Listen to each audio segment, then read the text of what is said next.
Hi there. Uh, this is a video for anyone who had recently bought The Elder Scrolls Online, and it just came out free to play a day ago on the 17th. So this screen right here is it's just like the patch launcher kind of, so you can go view the patch notes or what have you, and there's the loading bar on the bottom, so if it's patching you can see. So just go ahead and open it up.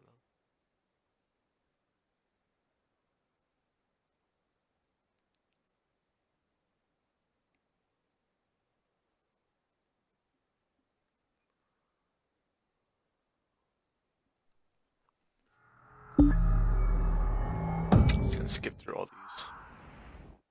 Don't really care about those. So then you log in with your account. Oh, that. Don't worry, I do know what I'm doing. Oh wait, that's the wrong one. No, it's not. What? Oh.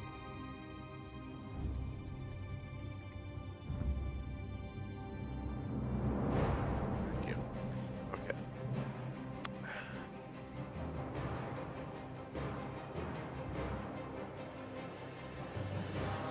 Loads up, load.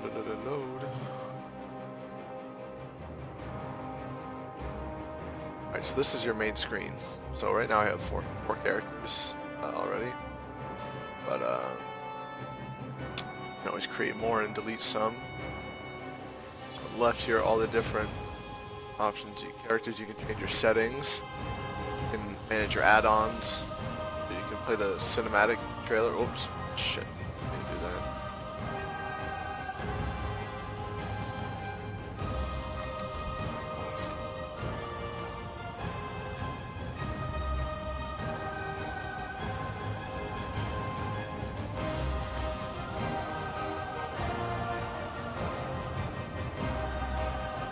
And some different options there.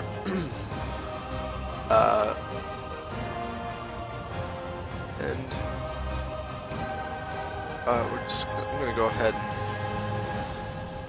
and open King Renly Baratheon as an archer, just because I need to level him up a little bit. So I'll just go ahead and load into the game. We're playing on Ebonheart Pact, I believe.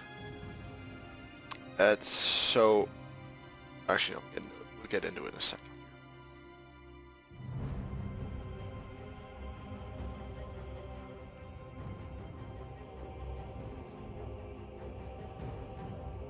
I like some of the splash arts in the loading screen. I really enjoyed that. Now you see, I play in third person, and I'm zoomed out quite a bit. I'm also disguised as a goblin right now because I'm wearing a disguise.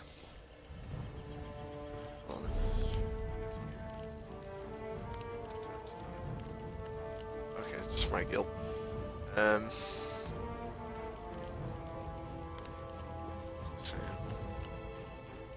Alright, so we'll just go over the basics here.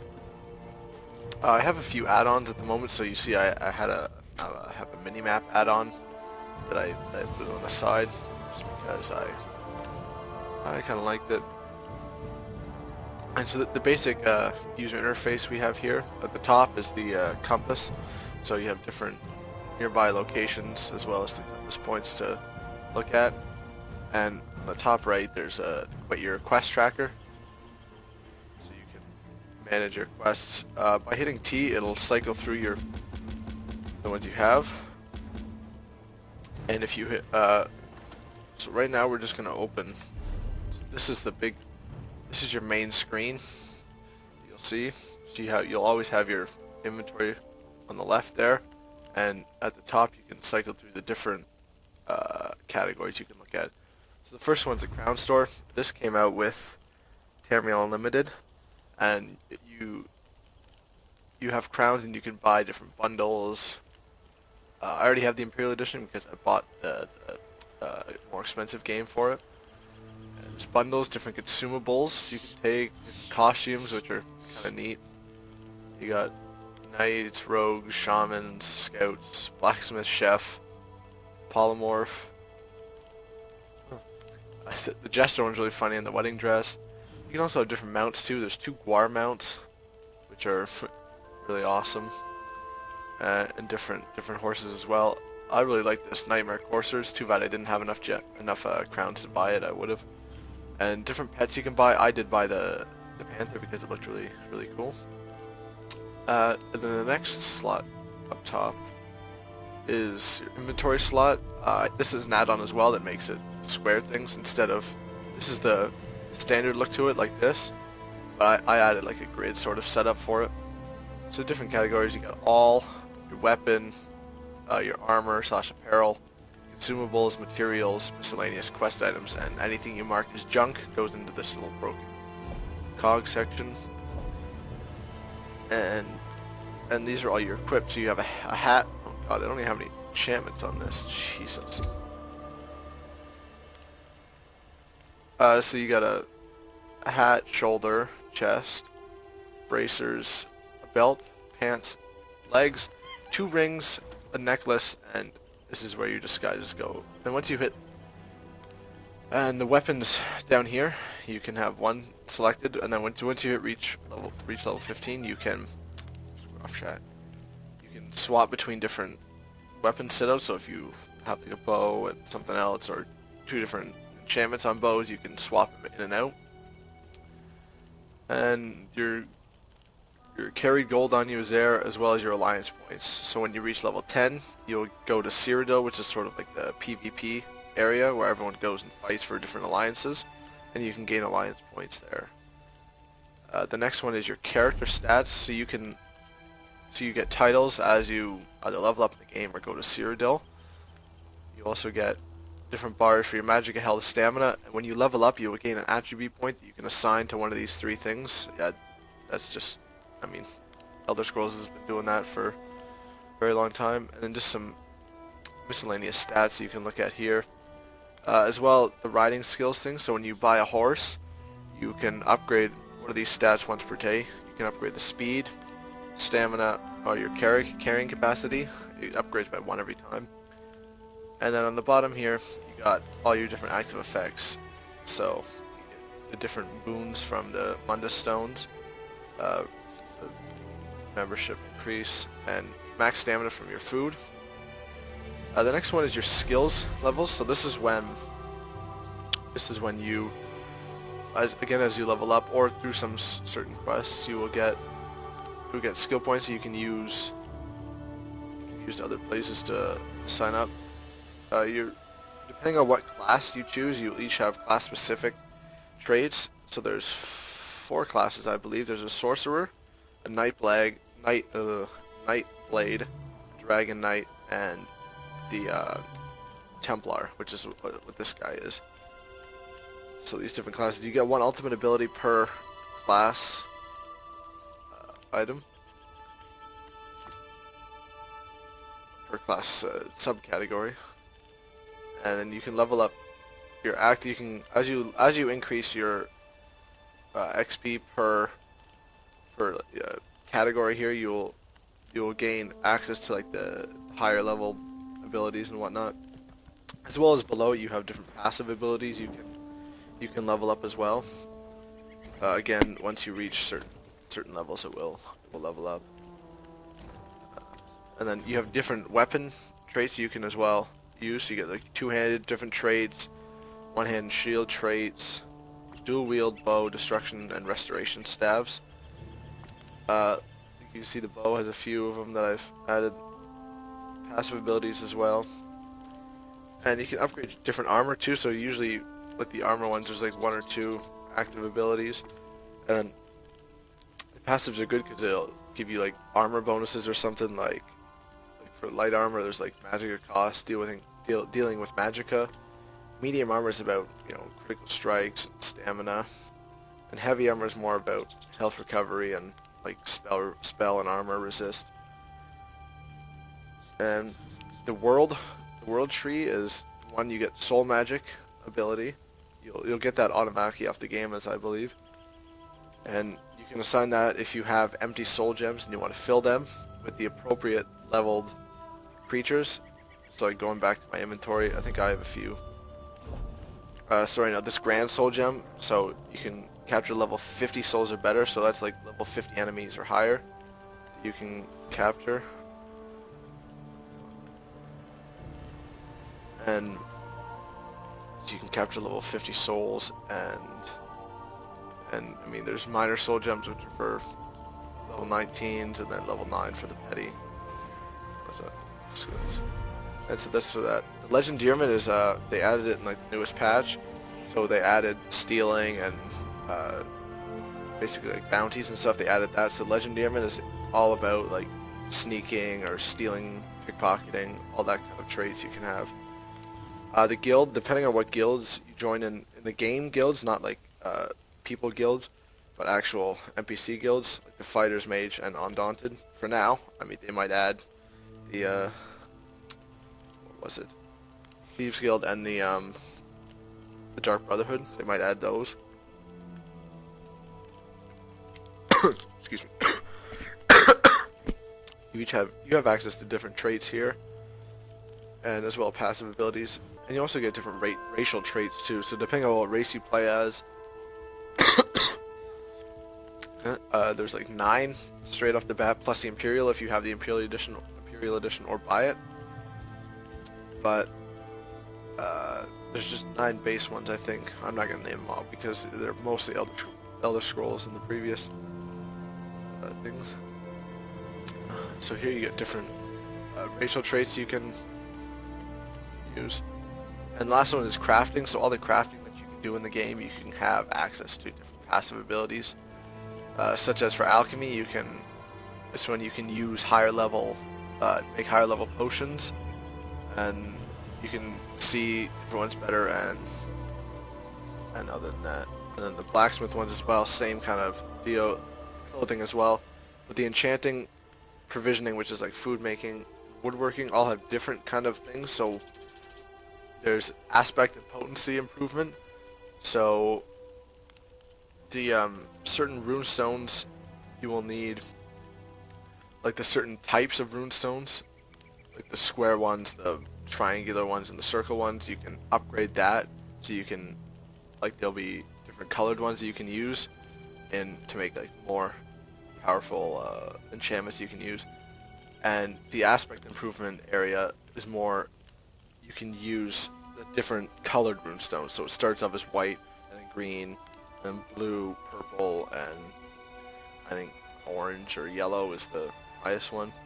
As well, you can get hirelings for the 3 provisioning things that'll go out and mail you different things each day. And provisioning, same kind of deal with the recipes. And woodworking, you can find wood better in the world. Your journal just keeps all your quests for you, and it's sorted by a guild crafting in the main story or whatever, and also by the world that you're in. So you might be in a different map area than some of the others. So most of them are in Stone Falls. For the main story, I think it's like every 5 levels you'll get the main story guy, the prophet, to follow you around, or he'll come to you in like a ghost form and tell you to meet him at the harborage, which is like where you will go and meet him.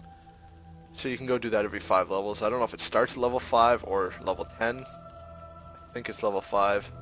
You'll go and then do stuff for him. Guild as well, you'll have different guild quests for one of the Fighters Guild and the Mages Guild right now, as well as you'll get the crafting writs. So when you start the game, there'll be two people you can talk to start your certificates, so you're able to do like daily crafting quests that you can go to boards and do them. I personally don't do them just because I'd rather walk in and explore the world. It's nice. And different categories here. There's the lore library, so all of the lore books you have picked up, which count towards your Mages Guild. They're sort of, in the world, there'll be books with like purple ring around them. There's regular books you can read for skills or like for certain quests, would just have like yellow kind of hue to it, but on the purple ones, it'll go into your lore book and you'll get Mages Guild XP for it.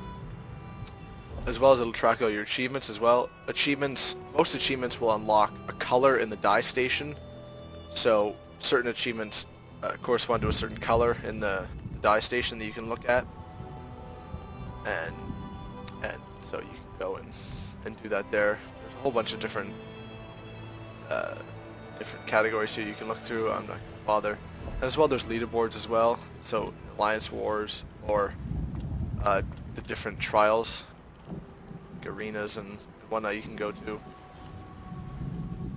The next category is your collections. So they added this, which is really nice. So you can keep track of all your collectibles and whatnots. Because before, like pets and mounts and stuff would count as inventory space for you, but now they just have in their own separate window that you can manage it. So because I bought the Imperial Edition, I can play any race in any alliance. I'm not limited to like the three races per alliance that you can have. As well, I have access to the Imperial race that you can play as the Imperial, which is like, most people will play the Imperial if you want to be like a bruiser, or not a bruiser, sorry, like a tank. You just want to soak up damage because they're good for their traits are like you're pretty resistant to elements and damage and stuff. So the three races you can play in is the Aldmeri Dominion, Ebonheart Pact, and the Daggerfall Covenant. Aldmeri one is like, it's sunny and there's Khajiit there, and the other ones are, I think I'm playing Ebonheart, so there's lava and stuff nearby. And Daggerfall Covenant, I don't remember too much about that one. So then you got costumes that you can buy, or you can buy them, or these ones are reaching veteran ranks, and one of them is for the Emperor Cyrodiil. As well, your pets as well you can have. I got a bunch of these from playing like the beta and pre-purchasing and stuff like that. And lastly, the mounts you can buy. Most of the other horses, I think the minimum is like 10,000 gold, which is pretty expensive. But if you buy the Imperial Edition, you get this one, which is just $1, or not $1, like a gold. You can just go and buy that for free. The next one is your map. So here you just have you can zoom out with the mouse wheel for me. You can look around the map, see all that you've explored and whatnot. You right click to go zoom out to sort of look at all the worlds or whatever. There's some areas that aren't filled in. I don't know if they're going to add certain areas or not. We'll see. There are all different areas you can go to explore. You can look at all your quests, the main screen as well. There's a legend on the side here. Filter it by things. You can look at different locations that you've already found. Locations meaning like these areas of land. And if you want to like zoom in on an area anywhere, you can just look at, hey, here's East March, what have you. Whoops. And so that's it for that. So the next one is grouping. You can group up with people if you're gonna do like a dungeon or something. You can group up with them. I'm not sure if you gain extra XP for being in a group. You'll have to figure that out for someone to look on the forums or whatnot. But if you want to just like track where kind of your friends or people are, you can go into a group. You have to choose a preferred role. So it's either damage, a healer, or a tank. So usually you want like at least one of each plus like I think you can do 4 groups or bigger ones. But usually you'll just, for like the regular 4 people, you'll get one of each, and then another person, either another damage dealer or another tank or something to do that. You can invite players to your group currently, or you can use this grouping tool to like find people that are kind of around you. You can try and do that. The next one is your contacts. So you can keep track of all your friends, and you can ignore people if you really want. Oh, I ignored someone. Okay. So you can track people. You can look at their levels and what race they were last playing as. The next one is guilds. You can join up to 5 different guilds at a time. I'm currently in 2. And depending on how many people you have in your guild, up to a maximum of 500, you unlock different things. So I think at level 10 you get access to, at 10 members you get access to the guild bank, so people can deposit in addition to their own bank inventory. They have like the guild bank, so certain people, and depending on what rank you are in the guild, which is like set by the guild master, you can determine what level like what ranks people can access or withdraw or deposit money and such. So this one is just mostly like me and my friends and a couple other people. This other one is Activary Imports, which is like it's pretty much just like a really big guild that people are trading and grouping up for veteran quests and whatnot, and it's really nice. You can look at the rosters and whatnot. I'll go back to mine. So you can look at all the different what people are playing as and what their ranks are. In this clan, it's called the Church of Neeson, and the ranks of people. It starts we decided to be really rude and just call them altar bitches, because I mean, it's just as a joke. It's not really serious. It's just a joke. And you move up to priest. You gain a few extra perks. You can see on the right there, I'm currently on Pope, and then the icons in the corner is what the priest rank actually has. So if I click on it, it'll show like I just have those. So like they can deposit in the guild bank at the priest level. The bishops have a little more. The archbishops, cardinals, and the pope is like the guild masters. They have access to all those. And heraldry, you can change like you can wear like a little apron type thing that shows off your guild. I don't really have that set up. And then in history, you can look at all of like promotions or people change the text or join the guild and whatnot. You can also look at who deposited what in the bank. I've been depositing a lot. And people withdraw. You can check Alliance Wars and sales that you have in your guild store. The guild store, once you get 50 members, you can access the guild store where people can buy and sell items on there. The next one is Alliance War. So again, once you reach level 10, you can go into Cyrodiil and fight other people there and do that. I played the beta. I haven't been back there since, but it's not bad. So the different these standards, I believe it's if you want to join a certain like what's the word? You can join a certain like server kind of. Excuse me, for either 7, 14, or 30 days, and then these these little bars are not like connection. They're how full each member is. So if like one pack is like higher than the other or whatever, you can judge it by that. And the next one is just your mail. So any mail that you receive, it'll just go here. You can send. You can either your inbox or you can send it. All the standard stuff, so you can either send gold to people, and there's a postage fee to send attach items, which is not that bad. But this this COD option here, it's really handy. So if someone posts in the chat saying, oh, they're willing to sell WTS an item, and they list a price or whatever, or you're selling it yourself, they can send it as like a COD thing. So in order to receive the item, you have to pay the amount that they say. So you can set this as 500 gold, and you attach an item, and the person can't take the attachments until they pay that 500 back to you. So it's really handy instead of having to meet the person up and trade them for items. So if you want to do that, you can select it to COD or COD. I don't know what it stands for. And notifications. So if if people in your guild complete a dungeon, or they like message of the day has changed for a guild, it'll come in your notifications. I can just delete that. And the last one is just help. So if you have any questions, and if you have any if you don't know about a certain thing, you can always go here and look up what they have in their tutorials or customer support option there.